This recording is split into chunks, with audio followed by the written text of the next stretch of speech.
Hello friends, today we will discuss ordinary demand curves and compensated demand curves. Demand curves represent the relationship between the price of a good and the quantity demanded by consumers. There are two types of demand curves.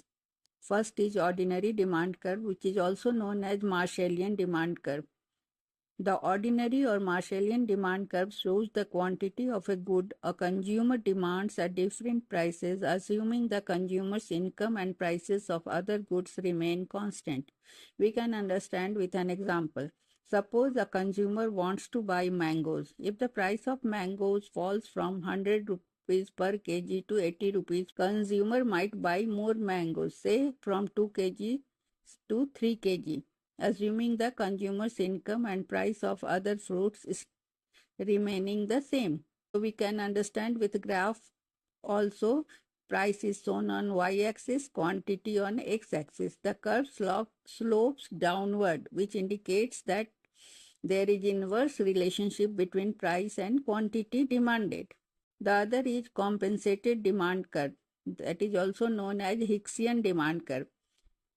The compensated demand curve shows the quantity of a good demanded when the price changes, but the consumer's real income, that is utility level, is adjusted or compensated to keep satisfaction constant.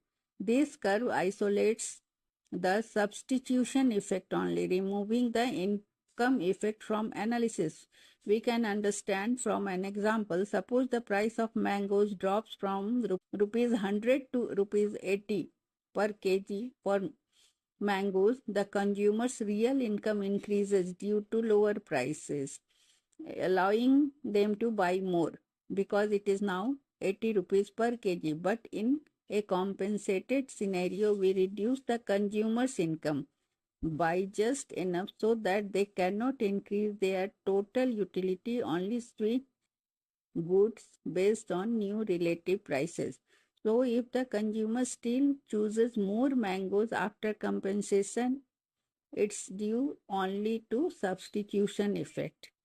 In graphical representation, this demand curve also slopes downward but usually steeper than ordinary demand curve. The slope of this demand curve is steeper than the ordinary demand curve, which shows only substitution effect, excluding the income effect. So there is the difference. Ordinary demand curve and compensated demand curve.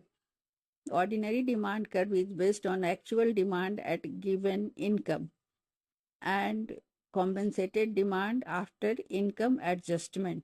Demand effects includes substitution plus income effects in ordinary demand curve, but in compensated only substitution effect is included. In ordinary demand curve, utility level changes with price kept constant. It is also known as Marshallian demand curve and Hicksian demand